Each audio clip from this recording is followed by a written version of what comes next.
The ticket market hasn't recovered since Alex Eala forced Indian Wells to revise its crowd control strategy. Alex Eala was not included in the draw for the BNP Paribas, which will open at Indian Wells. Indian Wells was added by Alex Eala to the tour stop that the entire world is currently watching. And support in Indian Wells. Look at this. I mean, this was in Australia. Court 6 literally had a line. I know I'm exaggerating, but it went for miles at the Aussie. It was wild scenes there. Ali, can you remember a women's star who gets this type of support wherever she goes? Yeah, well, Taylor Swift. I mean, yeah, for sure. On March 4, 2026, Indian Wells tournament administrators revealed something that no WTA 1000 event had ever revealed for a player placed 31st in the world. Officially, their practice courts were being overtaken by the Eala effect. The fans weren't anticipating the game. Before a single ball had been hit in competition, Filipino communities from all throughout California, the state with the largest Filipino population in the United States, roughly 2 million people, were already packing every training session. Not practice sessions, not semifinals, not finals. One question became unavoidable halfway between those crowded courts and the secondary ticket market reports being filed by analysts like Pro Tennis Stories 360, who noted a big ticket craze with demand surges that exceeded anything anticipated for early round matches. Before the bracket had opened, one Filipino player made the WTA's biggest North American swing a sold-out event. The response will begin on March 26, 2025, ranked 140th in the world. Alex Eala entered the 2025 Miami Open as a wild card. Who was her opponent? Iga Swiatek, the top player in women's tennis at the time, was ranked second in the world. What ensued was a systematic disassembly rather than an upset in the conventional sense. Swiatek was forced to make 32 unintentional mistakes as a result of Eala's left-handed serve, which clocked at about 90 miles per hour on first tries and 75 on second. Eala only earned 12. Eala converted 8 out of 10 breakpoints, or 80%. 6-2, 7-5 was the final score. Additionally, the total prize money for that one tournament was $160, or $332,000, almost doubled all of Eala's earnings from her previous career. In just 1 week, her ranking jumped 65 places, from 140 to 75. Sponsor talks increased. Grand Slam main draw entrants became available, and the WTA's business infrastructure began to recalculate. I'd have to say maybe a little bit of Sania Mirza. Back in her heyday, obviously the Indian fans took to her and they followed her all around the globe, obviously not to this extent. And I think the ceiling that Alex Eala has is obviously that much higher. And I'm going to bring in a little boxing here because my dad wanted me to be a boxer, but I chose tennis. But Manny Pacquiao. Good call. Manny Pacquiao, we saw him when he, was at the top of his game. And alongside Roger Federer, he actually had more prize money. So I think that if Eala, can keep doing well with her tennis, who knows? The sky's the limit on the court, off the court. I mean, she could be rolling in it, if you will. Yeah. However, the outcome of Dubai's ticket markets almost a year later cannot be explained by that victory alone. You must comprehend what analysts now refer to as the movable home court advantage in order to comprehend that. The majority of top athletes only have one hometown. One crowd at home. Alex Eala employs about 2 million Filipinos in California and about 1 million Filipinos abroad in Dubai. In any city where there is a significant Filipino diaspora, she brings the equivalent of a home audience. That also happens to be nearly every stop on the schedule for the WTA's 2026 Middle East and North American swings. The impact became quantifiable at the 2026 Dubai Duty-Free Tennis Championships. The starting price for official tickets was 65 dirhams, or around $17.70. That was the point of ingress. Then, on February 17th, Eala overcame Jasmine Paolini, the current Dubai winner and world number 8, 6-1, 7-6, after falling behind 5-6 in the second set tiebreak.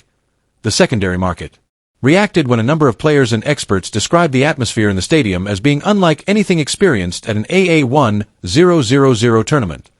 Significant selling premiums on Eala's quarterfinal sessions began to surface quickly. For many in that market, that 65 dirham face value was now a starting point rather than a ceiling. To that point, the players themselves began to validate what the statistics had already revealed. She's got a smile that lights up a room too, you know. And I remember last year when she beat Iga Swiatek, and she kind of did it with a lot of grace and humility, you know. And it was really, for me, it was terrific to see her take that match and watch her play after that, and watch her try to continue to progress. Because I like her game, you know. Obviously, she wants to get better than where she is now, than 32 in the world, but she's got a lot of good hand-eye coordination and ability to take the ball early and redirect. But the fan stuff is always fun for me, because whenever you see players from smaller countries, the fans are so passionate when they get up to the top. It's interesting, Ali mentioned Sonia Mirza. She has nearly 13 million followers on Instagram. That's 5 million more than Carlos Alcaraz, and nearly as many as Alcaraz and Sabalenka combined. So that's how big Sonia Mirza is, was, and will be. But Eala going to be seeded for the first time at a 1,000. To find out who she will play in the second round, check out the draw. After defeating Eala 6-0, 6-2 in that Dubai quarterfinal, world number 4 Coco Gauff openly complimented Eala for introducing a new audience to the sport. Take a moment to consider that a player in the top 5 is admitting that the opponent she just defeated 6-0 in the first set is contributing to the WTA's commercial reach in a way that Gauff's own performance had not. Jessica Pegula went on to comment on Eala's capacity to fill stadiums. These are not friend-to-friend praises. These are market analyses given by the top players in the sport during press conferences following games. The institutional response from the WTA was equally straightforward. The first Philippine Women's Open 125 event is scheduled for January 2026. According to the organization and its entire history, the Philippines had never hosted a WTA event. Within a single year of the Miami upset, the Eala effect generated one. Here's what the data supports and what the mainstream media consistently ignores. Eala was the most sought-after female Filipino celebrity on Google in 2025 out of all the Filipino athletes that were searched. She came in at number 4, only lagging behind important international boxing and basketball matches. Over 170,000 people watched a pre-tournament press conference for the 2026 Australian Open on YouTube. Alexandra Eala highlight reels 254,000 people viewed greatness. The 2025 US Open's tie-break highlights reached 1.2 million, despite having a ranking that had never once broken. The top 30 until February 23, 2026, Eala's Instagram account had amassed almost 800,00050,000 followers by early 2026, making her one of the most followed players on the WTA Tour outside of the top 10. Eala became the highest-ranked Filipino in WTA history on that day, reaching global number 31. However, neither the cost of tickets nor the number of viewers is the most illuminating piece of information in this whole narrative. Eala reportedly accepted a $45 million endorsement agreement with Wilson Sporting Goods, according to a report that went viral between September and November of 2025. Fact-checking organizations investigated it. Wilson and Eala's team did not make any statements, nor was there a deal. The market's estimate of Eala's endorsement value had already surpassed what the inked contracts actually showed, so even though the narrative was wholly made up, it continued to circulate. Her certified sponsorships are genuine and expanding. Eala's photo is currently on display at Nike World Headquarters in Oregon with the company's all-time icons, having been a part of Nike for more than 5 years. When Eala was 8 years old, Globe Telecom signed her as an ambassador. Babolat, Philippine Islands Bank. Juice locally. That is a respectable and growing portfolio.